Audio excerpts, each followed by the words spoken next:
Beni alın arkadaşlar. Sosyal mesafeye dikkat ediyorum.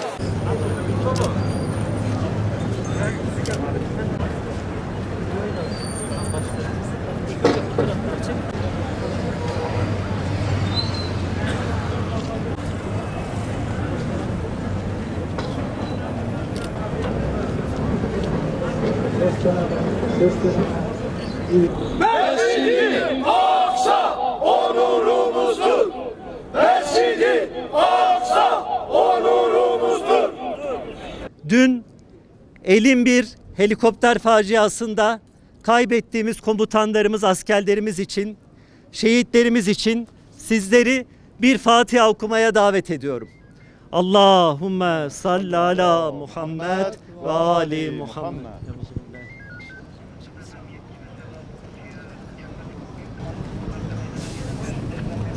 Her ayın ilk cuma gününü NATO'ya ve üstlerine hayır cuması olarak ilan edişimizin 2. yıl dönümünde NATO'ya ve üstlerine hayır demek ve ilk kıblemiz Mescid-i Aksa'ya yönelik Siyonist saldırılarını kınamak için gerçekleştirdiğimiz basın açıklamasına hepiniz hoş geldiniz.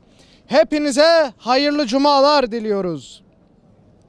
Kıymetli basın mensupları ve muhterem vatandaşlarımız, bildiğiniz gibi bizler Kürecik NATO radar üssüne hayır inisiyatifi olarak 2 sene önce her ayın ilk cumasında NATO'ya ve üstlerine hayır demek için Siyonist İsrail'in güvenliğine hizmet eden Kürecik NATO radar üssünün bulunduğu Seyit Battal Gazi'nin şehri Malatya'mızda basın açıklamaları düzenlemeye başladık.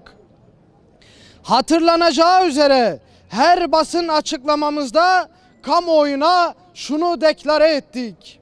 Biz tüm siyasi partileri ülkemizin NATO'dan çıkması ve üslerin kapanması yönünde ortak irade göstermeye ve karar almaya, ayrıca sivil toplum kuruluşlarını, alimleri, aydınları ve kanaat önderlerini, siyasi partileri bu konuda cesaretlendirecek açıklamalar yapmaya davet ediyoruz. Biz ülkemizde anti-emperyalist ve anti-siyonist bilincin artması ve kök salması ve ayrıca Türkiye'nin NATO'dan çıkması ve üslerin kapanması talebimizi gündeme getirmek için her ayın ilk cumasında burada olacağız inşallah. Başta siyasi partiler ve sivil toplum kuruluşları olmak üzere toplumun tüm kesimlerini bir kez daha bu önemli konuda harekete geçmeye çağırıyoruz. Geride bıraktığımız 2 senenin sonunda gördük ki bu konuda daha çok çalışmamız gerekmektedir. Yüz binlerce vatandaşımız ülkemizdeki ABD elçiliklerinin ve NATO üslerinin önünde toplanıp katil Amerika, katil NATO, Türkiye'den defol diye haykırmadıkça siyasi partilerimiz halkımıza seçim vaadi olarak NATO denen köpekten çıkacağız, ABD denen kuduz köpek ile stratejik ortaklığa son vereceğiz ve ülkemizdeki fitne yuvası ABD elçiliklerini kapatacağız sözünü vermedikçe sivil toplum kuruluşlarımız, aydınlarımız ve alimlerimiz bu önemli konuyu gündemlerinin 1. sırasına almadıkça biz meydanlarda olmaya ve bu konuyu her daim gündemde tutmaya, Amerika'ya ve tüm zalimlere karşı dimdik durmaya devam edeceğiz bismillah. Terörist NATO Türkiye'den defol. Terörist NATO Türkiye'den defol. Ülkemizdeki tüm askeri darbelerde katil ABD ve NATO'nun elinin bulunduğunu herkes bilmektedir. İşte Şubat ayını geride bıraktık. 28 Şubat alçak postmodern darbesinin yıl dönümü geçti. Hatırlayalım lütfen.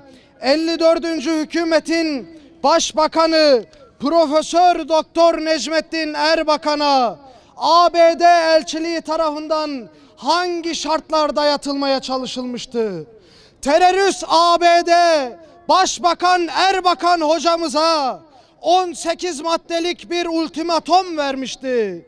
Rahmetli Erbakan hoca bu ultimatomdaki maddeleri yerine getirmeyi reddedince de hükümetine karşı yerli işbirlikçiler eliyle 28 Şubat postmodern darbesi yapılmıştı. Bu darbenin arkasında ABD emperyalizmi, NATO ve Siyonizm vardı. Biz millet olarak yaşanan bu hadiseleri unutmayacağız, unutturmayacağız. Büyük şeytan ABD, Batı Asya ülkelerindeki varlığını güçlendirmek için terörist NATO kılıfı altında Irak'taki askerlerinin sayısını 500'den tam 4000'e çıkarma kararı aldı.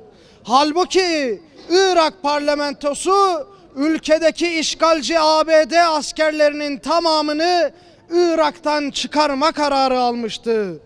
Irak halkı da yaptıkları milyonluk gösterilerle terörist ABD askerlerinin bu ülkeyi bir an önce terk etmesini istemişti. ABD yine şeytanlık yaparak askerlerini NATO şemsiyesi altında bu ülkede tutmak istiyor. NATO demek ABD demektir. NATO ABD'nin komutası altındadır. Bu ABD'nin yeni bir ayak oyunudur. NATO Irak'taki varlığını IŞİD'i engellemek için arttırdığını iddia etmektedir. Fakat bu iddianın tam tersine Irak'ta ve Suriye'de IŞİD'i ve diğer terör örgütlerini ortaya çıkaran, besleyen ve büyüten büyük şeytan ABD'nin bizzat kendisidir. Tüm görüntüler ve deliller bunu açıkça göstermektedir. ABD bölgedeki terör örgütlerine tırlar dolusu mühimmat yardımı yapmakta ve onları helikopterleriyle bir bölgeden başka bir bölgeye taşımaktadır. Fakat büyük şeytan ABD ve NATO şunu unutmamalıdır ki bölge halkları ve bu halkların bağrından çıkan direniş cephesi eninde sonunda işgalci ABD askerlerini tabutlar içinde ülkelerine gönderecektir. Ülkelerine yatay olarak gitmek istemiyorlarsa, ülkelerine kokuşmuş birer leş olarak gitmek istemiyorlarsa, dikey olarak derhal bu bölgeleri terk etmeleri gerekmektedir. Mescid-i Aksa'da yaşanan son gelişmeler bizleri tedirgin etmektedir. Filistin topraklarını, İslam topraklarını işgal eden Siyonist köpek rejimin Kudüs'ün İslami kimliğini değiştirme girişimlerine hız vermesi asla ve kat'a kabul edilemez. Tüm İslam ülkelerine ve uluslararası topluma işgal altındaki Kudüs ve Mescid-i Aksa'yı gasip İsrail'in barbarca saldırılarından koruma çağrısı yapıyoruz. Siyonist İsrail'in Mescid-i Aksa'yı zaman ve mekan olarak bölme, baskınlar düzenleme ve cami altında kazılar yaparak Mescid-i Aksa'yı yıkımlarına karşılık İslam ülkelerinde halklar bir an önce ayaklanmalıdır. Türkiye'mize bu konuda büyük görevler düşmektedir. Hükümet Siyonist İsrail'in bu pervasızlığına sözle değil eylemle de cevap vermelidir. Bu çerçevede Mavi Marmara konusunda katil İsrail'le yapılan zillet anlaşması ve Siyonist İsrail devleti ile yapılan gizli açık tüm anlaşmalar hem şehitlerinin kanına hem de İslam dinine hem de Allah'a hem de Resulullah'a ihanet etmektir. O yüzden bu anlaşmalar bir an önce iptal edilmelidir. Terör devleti İsrail ile başta siyasi, iktisadi, askeri ve istihbari olmak üzere tüm ilişkiler derhal kesilmelidir.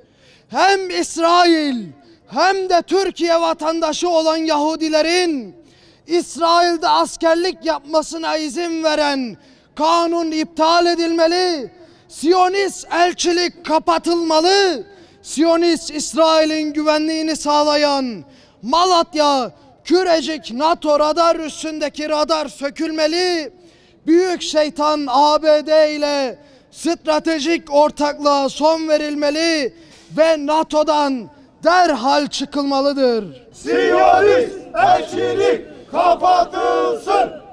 Siyonist elçilik kapatılsın. Gasip İsrail'in Akdeniz'den çaldığı doğalgazı Türkiye üzerinden Avrupa'ya satma sevdasından vazgeçilmelidir. Kahrolsun İsrail, kahrolsun Amerika, kahrolsun İsrail, kahrolsun Amerika. Bu saydığımız adımlar atılmadığı sürece sadece konuşmanın ve hamasi nutuklar atmanın hiçbir anlamı yoktur.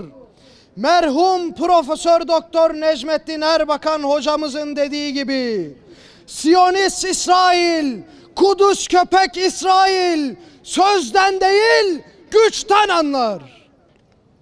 Ayrıca Siyonist İsrail ile açıkça ilişki kuran Suudi Amerika'yı, Mısır'ı, Birleşik Arap Emirlikleri'ni, Umman'ı, Bahreyn'i ve diğer Arap krallıklarını şiddetle lanetliyoruz. İşbirlikçi krallar hesap verecek. İşbirlikçi krallar hesap verecek. Kahrolsun Suudi Amerika. Kahrolsun Suudi Amerika. Öte yandan 15 yıldır Siyonist kuşatma ve saldırı altındaki Gazze şeridinde yaşamak imkansız bir hale geldi. 2006 yılından bu yana bölgeye yakıt, gıda, ilaç ve inşaat malzemelerinin girişini engelleyen korsan İsrail'in yüzünden Gazze'de işsizlik oranı %49'a ve yoksulluk oranı da %56'ya yükseldi. Tüm İslam ülkeleri Gazze ile siyasi ve iktisadi yönden dayanışma içerisinde olmalıdır.